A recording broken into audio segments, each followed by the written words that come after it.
Hey y'all, it's Mary Hyatt, and I'm so excited you're here for this month's topic, which is all about relationships. Whether you're in a current relationship or you're single, you're going to want to tune in. Now, we are rewinding the clock to take a look at our relationship blueprints. How did they form? Where are they dysfunctional? And what we can do about it. And my hope is that this month you're going to gain some insights to make your relationships more fulfilling, more intimate, and ultimately more soul satisfying. So join me and let's start the conversation.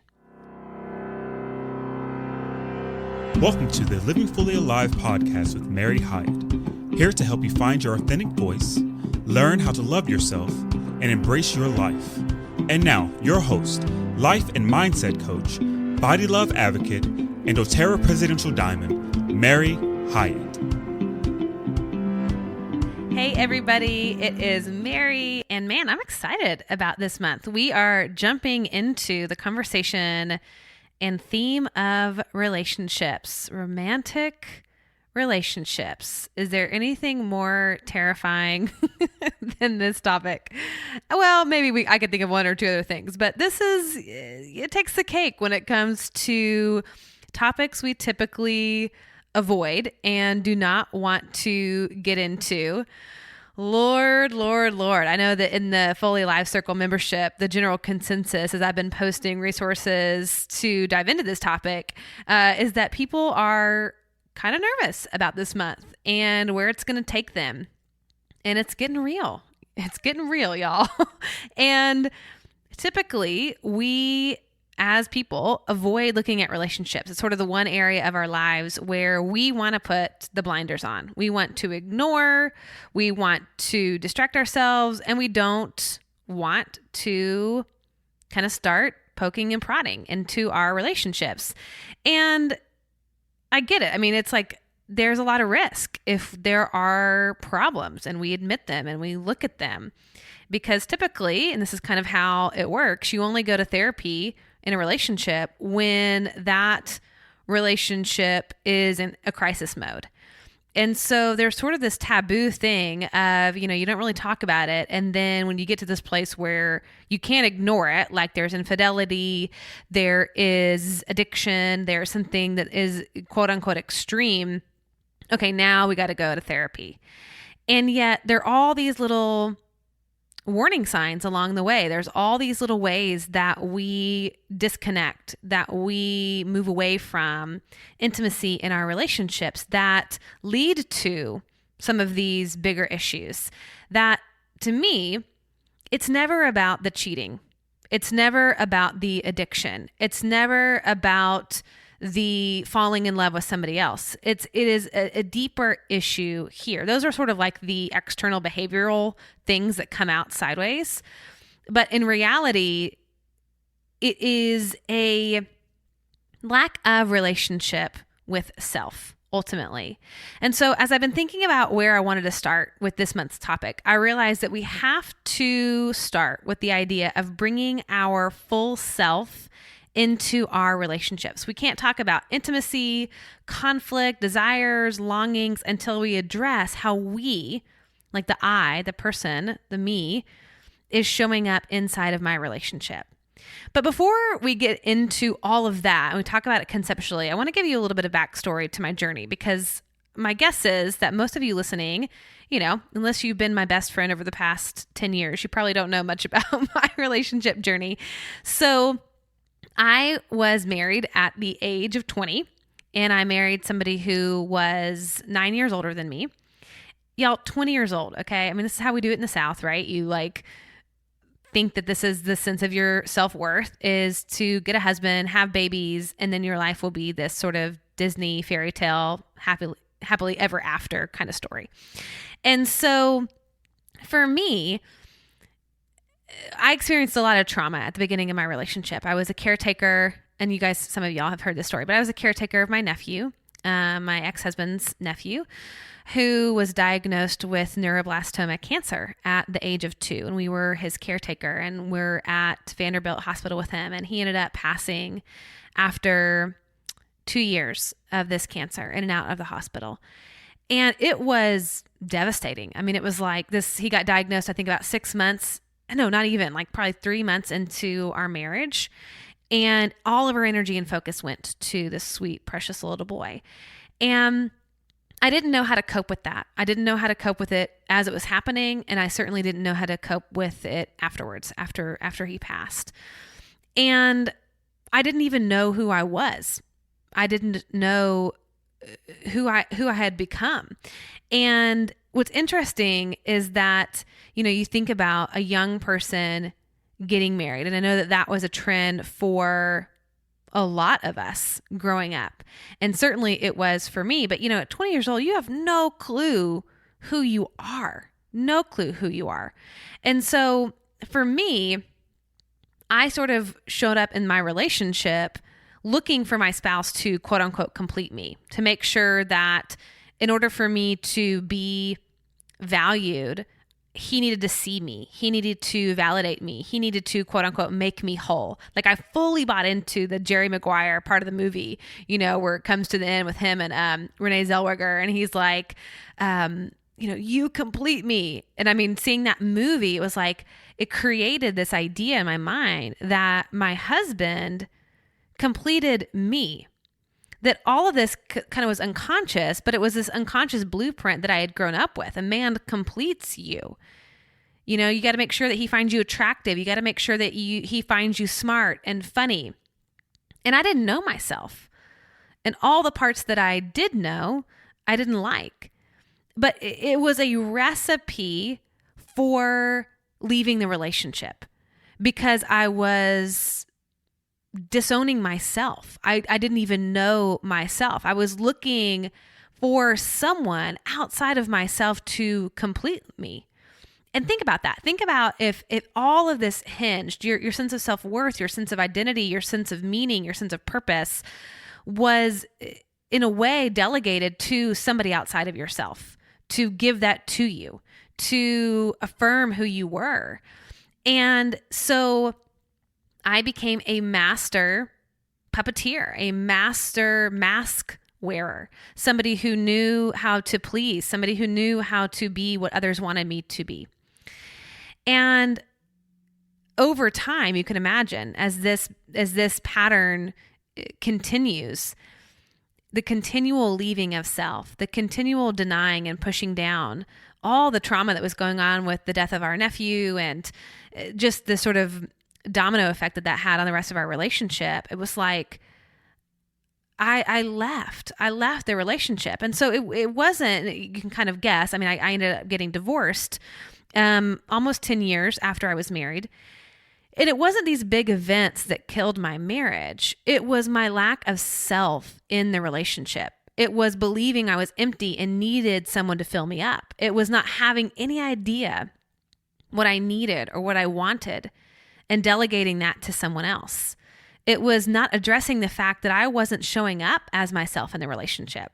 It was not knowing how to be an independent self. I mean, it was a very, very codependent relationship that ultimately felt like a cage. It felt trapping because there was no I, there was no me.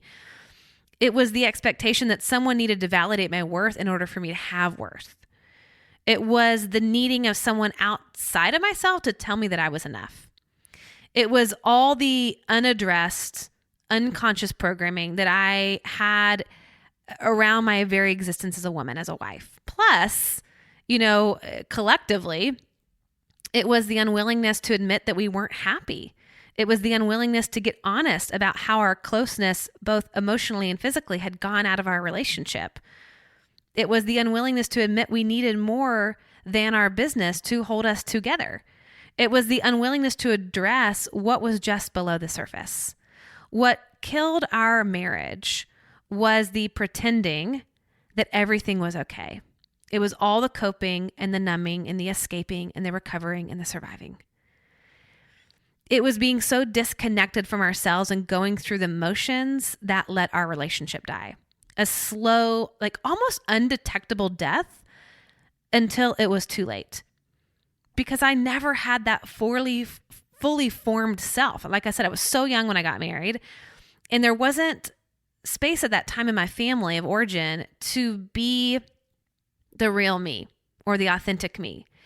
And so, when you get married, this kind of idea of like two people coming together as one. Well, I wasn't a person. I wasn't a whole person.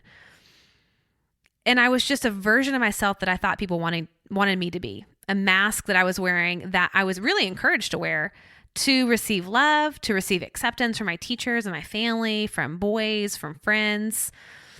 And there's this quote from a book by Harriet Lerner called The Dance of Intimacy, which is just a phenomenal book. And she says, the degree of trouble we get into in a particular relationship rests on two factors. The first is the amount of stress and anxiety that is impinging on the relationship from multiple sources, past and present. To the extent that we have not carried out a full and whole I in our first family, we will always feel in some danger of being swallowed up by the togetherness force with others. Seeking distance or fighting is an almost instinctual reaction to the anxiety over this fusion, this togetherness which threatens loss of self. The specific way we get into trouble has to do with our own particular style of managing anxiety and the dances we get stuck in with others. So isn't that fascinating? It's like when we don't have that fully formed self, especially when we get into a relationship. Now, we can cultivate this later for sure, but if it goes unaddressed, if it goes unacknowledged, this idea of togetherness is almost a threat because it threatens this sort of very weak sense of self that we have. Now, listen, I wish to be real clear about this. I am like so not advocating for divorce at all. In fact, in some ways, I think if I had the awareness and the consciousness that I have now in my marriage then, like honestly, I'd probably still be married. But I didn't have that. I didn't know that. It was actually the divorce that created the space for me to learn all of this and look at my blueprint for love and relationships.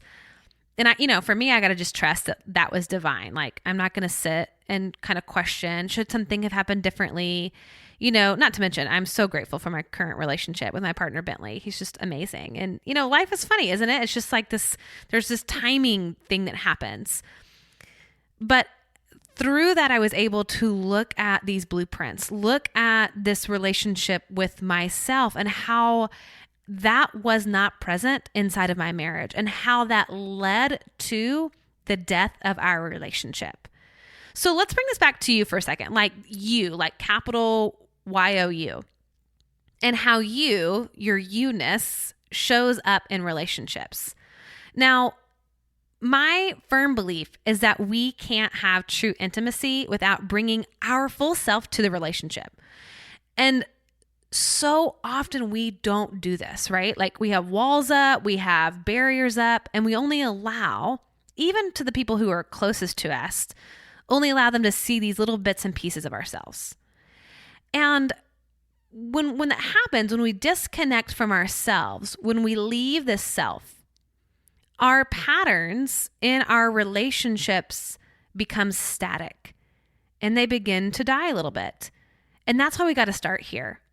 So this is why it's like so helpful to understand as you begin to kind of tiptoe into this conversation of relationships, or even if you're single, if you look at your past relationships, we got to look at this relationship to self. And when we don't let our whole selves be seen, we cannot truly be known. I'm going to say that again because I just like, this is so huge. When we don't let our whole self be seen, we cannot truly be known and therefore cannot ever really feel love because we're disconnected from ourselves. We're disconnected from others. And listen, like I get it. The reason we shy away from intimacy is because we don't want to risk rejection. And that is like real. There is some wounding there. Those walls are there for a reason. They were created because there was some hurt involved. And oftentimes like really deep hurt. But it's the only way that we can love ourselves and show up to be loved by others is to begin to investigate these walls. And begin, as Rumi says, your task is not to seek for love, but merely to seek and find all the barriers within yourself that you have built against it. So taking down these walls, aka vulnerability, is the key to intimacy. Without it, we can't have intimacy. And vulnerability to me is the courage to be ourselves fully, the willingness to be seen and known. And so I kind of like to think of it like this. I'm like, the degree of intimacy that you can have is built off the degree to which you allow yourself to show up authentically. Because the truth is, people cannot love a fake version of yourself. It's like, if you have a wall up, they can't get to you. There's not real, like, actual connection there. There's no intimacy without authenticity. And so when we're stuck in this pattern of hiding, we can't truly connect. And y'all, this kind of intimacy starts with ourselves. I don't know if you've heard the saying, so like intimacy, okay, if you break it down, and I don't know who started this or who created this or whatever, but I remember when I heard it, I was like, oh my God, it's so freaking brilliant. Intimacy is into me, I see. Intimacy, into me, I see. Isn't that cool? I just like love that. The more we know ourselves, the more we're able to let others know us. We're able to cultivate intimacy when, as like Brene Brown says, she says, we allow our most vulnerable and powerful selves to be deeply seen and known. And when we honor the spiritual connection that grows from that offering with trust, respect, kindness, and affection, that's when we can cultivate intimacy. Now, the way I see it is that without intimacy, it costs us, honestly, like everything that we really deeply want. Connection, love, whether that is intimacy with ourselves or intimacy in our relationships. When we can't be with ourselves and we can't be ourselves in our relationship, we leave. Y'all, like we freaking leave. We leave ourselves. We start to disassociate from ourselves. We leave our relationships, whether that's like physically, emotionally, where we actually like physically like get out and, leave the relationship and we self-sabotage or we blow it up, or we just sort of check out and we numb out and we disconnect emotionally. Or ultimately, we leave life, like we escape. We aren't present anymore. We pretend, we deny, we bolt. So to me, this is a serious conversation. We were talking about intimacy. This is a serious conversation because when we lack intimacy, what happens is we have to cope. We have to numb. We have to buffer. We begin to eat to fill ourselves up and to feel taken care of. We begin to shop to remind ourselves that we're worthy of a little spoiling. We start searching social media to create a sense of connection and belonging, even though sometimes it does like the complete opposite. We drink to forget that we're unhappy and that we want more. And, the list goes on and on and on, but we leave. We're coping, we're numbing. We're not present. And when we feel like we can't be vulnerable and we start numbing, I love this quote from Brene Brown because I think she just says it so clearly. She says, when that happens, like numbing vulnerability is especially debilitating because it doesn't just deaden the pain of our difficult experiences. Numbing vulnerability also dulls our experiences of love, joy, belonging, creativity, and empathy. We cannot selectively numb emotion. Numb the dark and you numb the light. So when we go into that place, when we are disconnecting from self, when we aren't knowing self, we numb. And that robs us not only, of this intimacy with our relationships, but like we can't experience love and joy and like empathy anymore. We can't be connected when we're disconnected. So let's get curious. And this is where, we kind of have like a self-inquiry, which I think is always helpful. So we kind of know like, where am I at with all this intimacy stuff? We can talk about it as theory, but until we like actually get into it, we're not going to create that shift. And as always, I encourage you to come at this without judgment. So we're looking at this from a place of curiosity. We're just seeing where we're at from a place of compassion and tenderness. So just be gentle on yourself, because this may be the first time that you're looking at this, but I think it's helpful to kind of pause and look at what's going on. So I want you to rate yourself on the level of intimacy in your relationship. And if you're single, think back to your last relationship or your relationship patterns over time, okay? So kind of rate yourself and kind of see, like, scale of 1 to 10, right? 1 being not at all, 10 being 100% completely, okay? So on a scale of 1 to 10, can you be completely honest in your relationship? Scale of 1 to 10. Scale of 1 to 10, can you ask for what you need? Using your voice. Scale, not at all, 1, 10, completely. Scale of 1 to 10, can you share your fears with your partner? Scale of 1 to 10, is there mutual empathy? Like that sense of understanding one another, believing the best of one another. Scale of 1 to 10, is there reciprocal sharing? Like, do you talk about your day? Do you talk about experiences from childhood, frustrations, hopes, dreams? Is there reciprocal sharing? Scale of 1 to 10. And then, do you feel there is a connection? Scale of 1 to 10. And again, none of this is like, oh my gosh, I can't recover. These are all just ways for you to get more clear on where you're at currently. And if needed, addressing some of this. So here's a couple other little questions I think that are helpful you can journal about this later. So kind of notice the minute of where you're at in this podcast, make a note and come back to it. So, but just kind of be thinking too, as you're listening. In my relationship, I'm not allowed to be ... Now, what's tricky about this question is sometimes we're going to blame this on our partner, right? They don't allow me to be. But really, this is about us not allowing ourselves to be, not using our voice, not giving ourselves permission, and choosing partners who begin to mirror that. So asking yourself, in my relationship, I'm not allowed to be ... fill in the blank.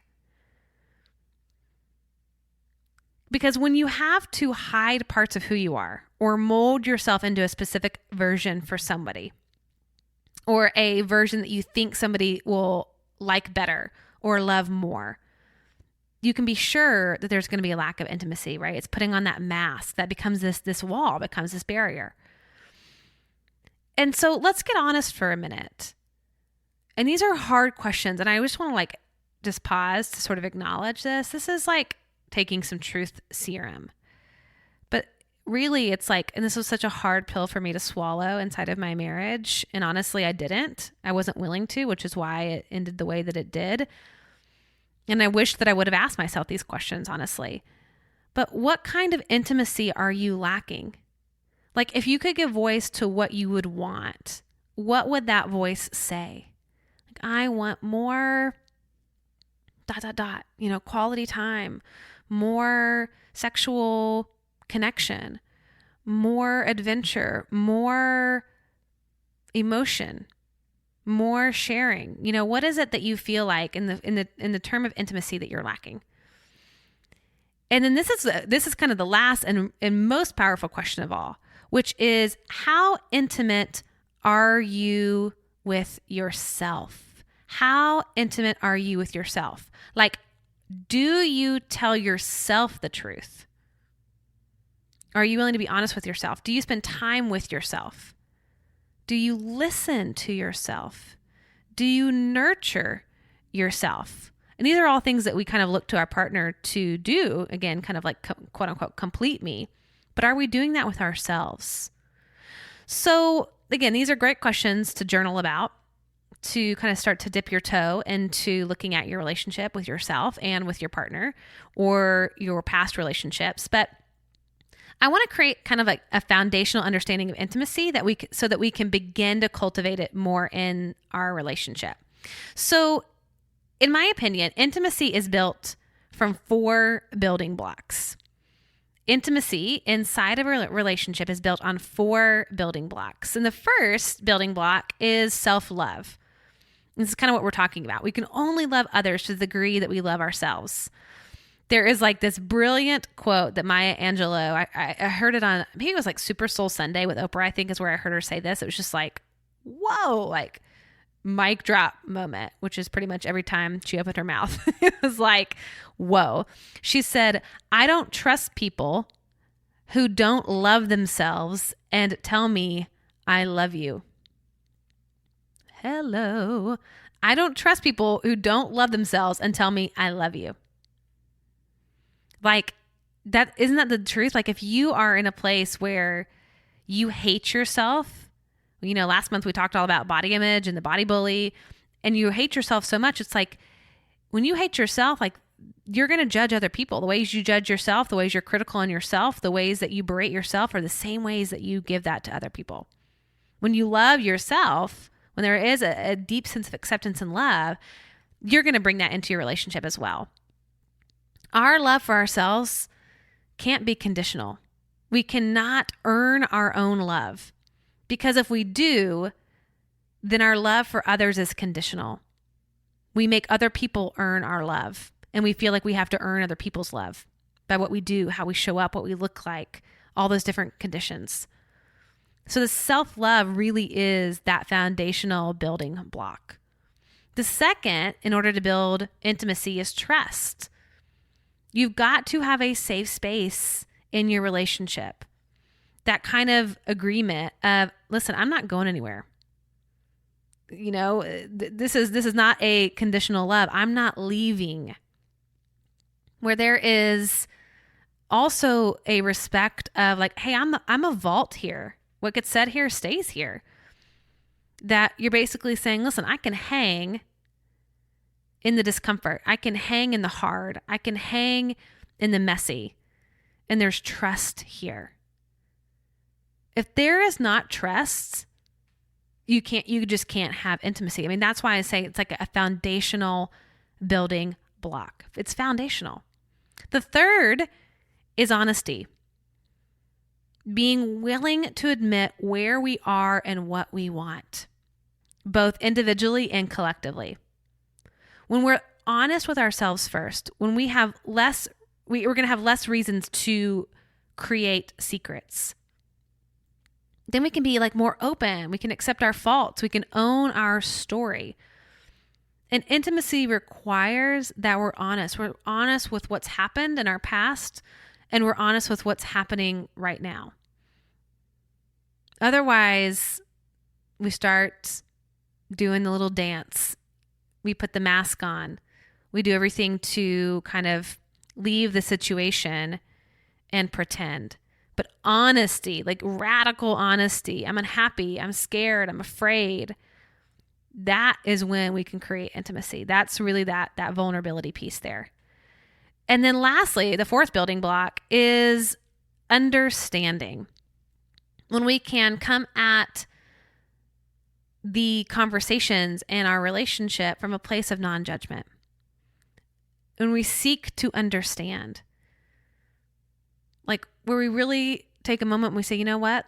Everyone has a great reason for doing what they do. It's like that quote I posted on my Instagram this past week, which is from Roz Seuss, that says, you don't have relationship problems. You have unresolved childhood problems that are disguising themselves as relationship problems. It's like, oh yeah, right? That understanding that this stuff is old. And again, I'm here for it, right? That understanding cultivates that place of safety. So self-love, trust, honesty, and understanding. And so that's the foundation. Those are the building blocks of intimacy. So let's look at how we can practically create more of that now in our relationships. And I think that there are 4 quick ways we can do this to create more intimacy. And y'all, it starts with ourselves, and then it gets translated into our relationships. And the first way to create more intimacy, and these are like principles that I learned in the kind of aftermath of my divorce. It was like, oh my God, this is what we weren't doing that was blocking this channel for intimacy. This is what we weren't doing that allowed for us to work through hard things. And knowing that and kind of rewinding it and taking a microscope out and looking at the relationship is like, oh my God, these ways would have like really, really created the ability to move through all that stuff that we were dealing with. And the first is to create a safe space. And so one of the things that I had learned through a therapist is that when, like, let's say you get triggered inside of a relationship by the other person. So they've done something, they've said something, maybe intentionally, maybe unintentionally, like conscious or unconscious, but you get triggered. This is where when you kind of bring in that honesty, when you bring in that vulnerability, in order to create more intimacy, we have to know that there's a safe space for this fear, questioning, hurt, kind of bringing what just happened to the table. So when you find yourself in those places of vulnerability, when you feel hurt, when you feel triggered, a great question to ask your partner is, hey, like, this is coming up for me, and you don't have to explain it yet, but like, I've been really triggered today. Can you hold this space for me right now to talk about this? Are you in a place where we could have this conversation? So that's a really powerful question. And to me, to create more intimacy, and this is where it's sort of like requires the back and forth and the two people coming into this conversation, where the other person, and this could be you in the situation or it could be your partner, provides a safe space for the fears that have maybe never even seen the light of day. That in your mind, holding the space for somebody's vulnerabilities is one of the most loving things that you can do. And to validate, this is sort of where we can kind of like put the defense on the side and validate, I hear you, I see you, and you matter. Like acknowledging and holding and creating that space, that safe space for the vulnerability. That is one of the quickest ways to create more intimacy. And that obviously creates trust, right? I mean, it's just like, this is a safe person. This is a safe place for me to come. And so we have to do that with ourselves first. So like when we get triggered by something that happens in our life, we don't just try to hurry up through the process. We don't try to numb out and go have a drink or go turn on Netflix or whatever. It's like, no, I mean, this starts with ourselves. Can we create a safe space for ourselves in what we're dealing with? Can we kind of pause in our own day to say, whoa, this is showing up for me. This is coming up for me. Can I hold the space for myself? And then inside of a partnership, number one, asking, can you hold the space? Because sometimes your partner doesn't have the bandwidth at the moment to like go there. And that's okay. And that's why that question, can you hold the space for me right now? Are you in a place where we can talk about this? And, you know, allowing them to maybe say no and then come back and revisit it at a different time. But then if you're on the other end of that, like really providing that safe space for all of that stuff to come up. Okay, so that's the first way to create more intimacy. The second is once you're in that safe space, to be present. Oh my God, y'all, this is so huge. Like nothing kills intimacy quicker than just picking up your phone while somebody's talking to you and checking a message or looking at social media or answering a phone call. That breaks trust, right? That intimacy, it breaks intimacy. So I love to tell my one-on-one clients when we're talking about relationship stuff is like, you got to remove yourself from distractions because sometimes intimacy is nonverbal. Sometimes it looks like just being present. Sometimes it's those subtle little micro expressions like a wink or a smile or a nod of the head or that empathetic look. That is a way to create intimacy. Like I am here with you right now. I am here with you and I hear you and I see you. And you'll hear me say those terms over and over again. I hear you, I see you. Those types of phrases and how those are lived out, that's what creates intimacy. So the second way is to be present.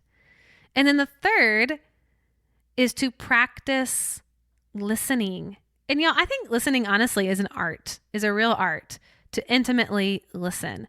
Because when you listen, you disconnect from the part of you that wants something out of the conversation or is having an aversion to what your person is saying or is just sort of like disconnected or a part of you who wants to fix the situation.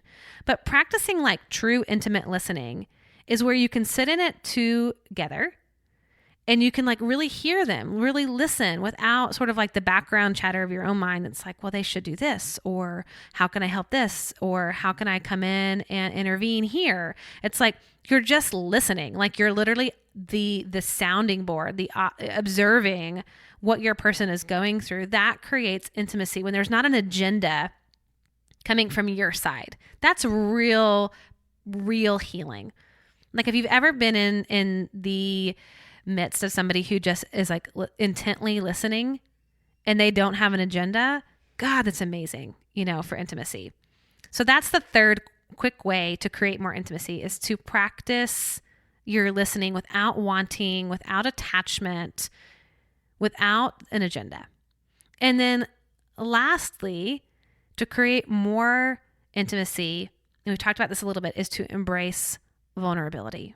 Having that courage to risk being seen, to in little ways at the beginning, and eventually as you feel more safe in this and the person that you're with can show that they can handle that and that they're a safe place for you, to share vulnerably your wounds, your hurts, your fears. And vulnerability doesn't mean you share everything. There are some things that are for you to process alone, for you to process with your therapist and not always have to be with your partner, but that you kind of allow the parts of you that you've been hiding, the parts of you that you've been afraid to show, come out. And that you, in little ways and then in bigger ways, allow yourself to be seen. And when we begin to do this, when we create a safe space, when we're present, when we practice listening, when we embrace vulnerability, this creates this foundation where you really can weather the storms that come up. Because it's not about the fact like a good relationship is where you don't get triggered or you don't deal with hard things or you never have conflict. No, intimacy is like being willing to show up as your truest self and all your vulnerabilities, in all your, defects of character, in all your woundings, and that there's a willingness to meet one another. I hear you. I see you. You matter. And we do that with ourselves first, getting to know ourselves. And to be honest, it's not something that we can even demand of our partners or our friends. It's something that we cultivate.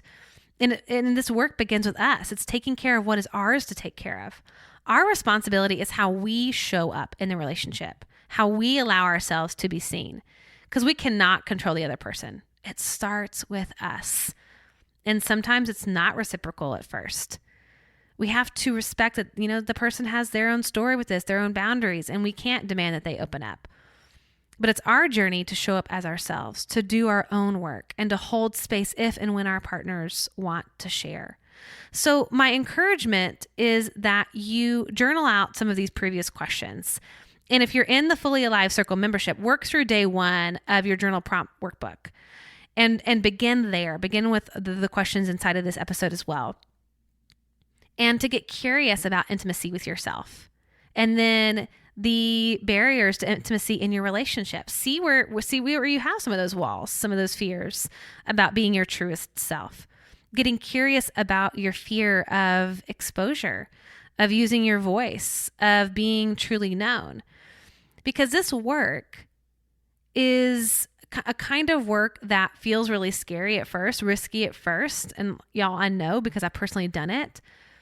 But ultimately, I can promise you that it's so worth it. It's the kind of work that will lead to freedom, because there is nothing more freeing than being able to show up in life as who you really are, like your most intimate, truest, authentic self. And when you give yourself permission to do that with yourself first, like getting honest with yourself first, the freedom to be able to show up inside of your relationship as who you are, to vocalize your needs, your wants, your disappointments, your ways of love and gratitude, that's a fulfilling kind of relationship.